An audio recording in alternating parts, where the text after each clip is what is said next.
I want to Japan. Typing? Yeah. Want big boy. You want to be a big boy? Yeah. Yeah. Students' voices are very essential when developing anything in school. And for students with disability, if we're writing an IEP for a student, you can't take away their voice from that context. That's why their voices are very important. And so when designing an IEP, the student has to be there because it's all about them. There's that context, or there's that proverb or that thing that says nothing about us without us. So why would you design an IEP without the student? It's essential for us to know what the student wants, how the student will learn best, and what kind of resources that the student will need to go from space to space. I think Connor's role in the IEP process is hugely important because at the end of the day, Connor's the one that's going to be doing the work. And if he is not interested in the goal or doesn't want to achieve the goal, it's not going to happen. And we need to make the goal as fun, as interesting as it can be, and hear his thoughts on what he wants to do and how he wants to do it.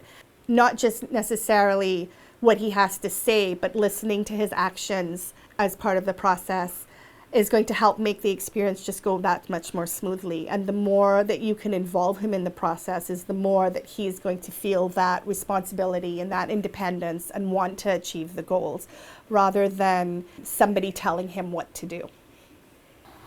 What were your favorite subjects? Math, Latin, music. I have autism and ADHD, which means that sometimes I need more time to be able to feel safe enough to express myself and my strengths. And also, sometimes it can get overwhelming if there is too much loud noise or I am in a crowded space with lots of sensory input. Our daughter was only diagnosed with autism and ADHD last year. So we were really looking to the school to guide us, which they did very beautifully, and also really involved us in that process, as well as our daughter. We met with the support teacher and the principal and talked about how we wanted it to go, and I think probably the biggest thing that we felt was very much the strength-based approach.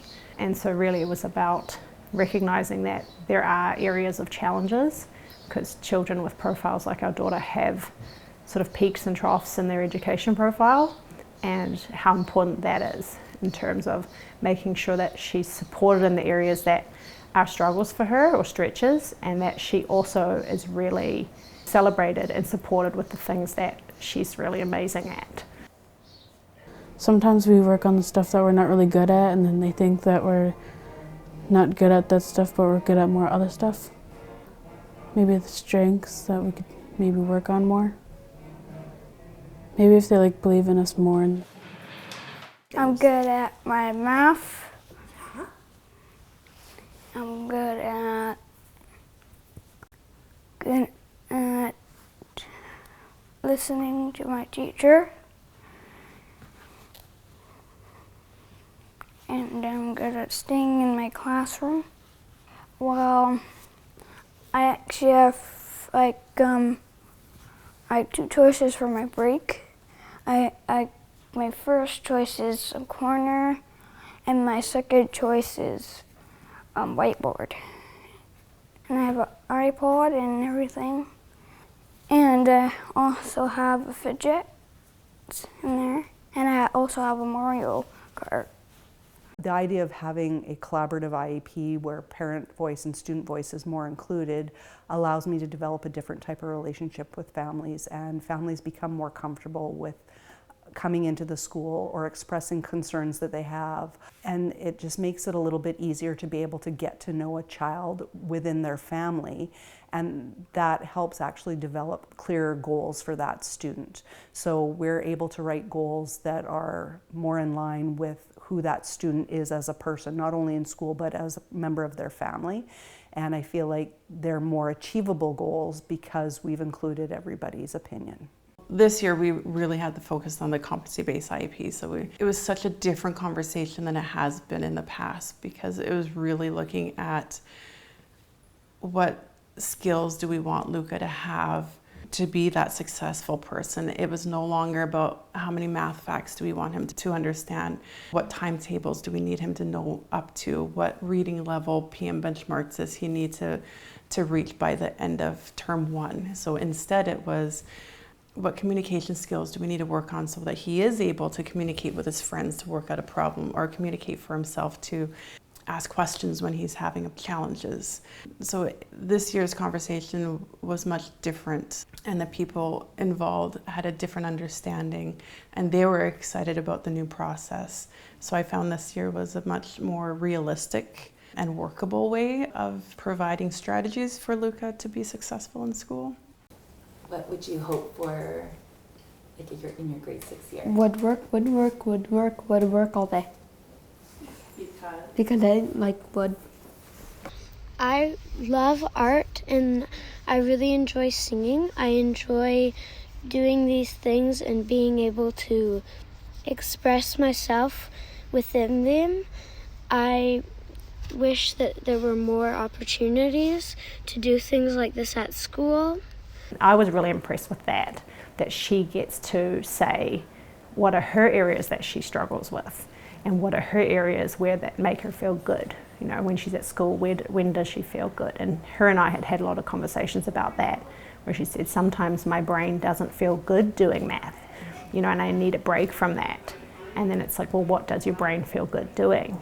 You know, and she's able to talk about, I love doing projects, I love when I'm really interested in something, you know, which is really a profile of autism, is that you can get really into something in a really in-depth way, and that's what makes her brain feel good.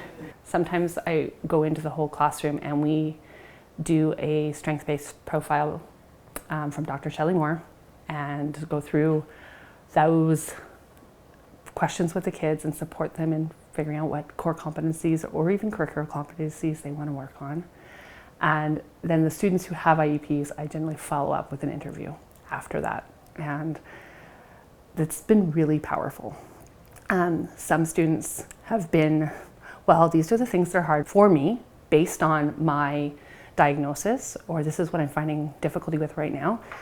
And some students are like, this is what I think would really help. I'd like some one-on-one time with you to like work on my cursive writing even. And so sometimes I step out of those interviews saying, okay, now all I have to do is find the core competency I'm tying this to. There's so much research around the importance of self-determination and student agency in all areas of learning. We know that that's driving engagement and motivation for all students. And so when we're thinking specifically now around students with disabilities, the self-determination theory for students with disabilities is well established. When we talk about combining that now with collaborative approaches and multiple perspectives, which is what inclusion relies on, I'm reminded of this one story where there was a student and we were trying to shift towards a more student-led IEP in her grade 11 year. And before that, she didn't even know that she had an IEP. And so we invited her and her family in for the meeting. And her mom was a little nervous. She's just like, I didn't tell her that she had an IEP. And so we're trying to like reassure her that this is not something that you need to be scared of. Like, this is something that we need her voice for it to be meaningful. And she's like, I don't even know where to start. I'm still waiting for the list of things that you're going to tell me is wrong with her. And we're just like, we kind of got to this point of like, we were stuck because we were coming in with the expectations around what we're learning around self-determination and agency. And the parents are like, but we prepared for a totally different meeting. And then the student chimed in and she's like, well, this is what I want to work on. It was the first time she had come to a meeting. She got it. She was like, well, I'll tell you what I want to work on next year. And we're like, yes. And so it was actually the student that led us to this place of moving forward. I am proud to have autism and ADHD because it comes with many gifts and makes me who I am. When I am supported, I can show those gifts and I am able to shine.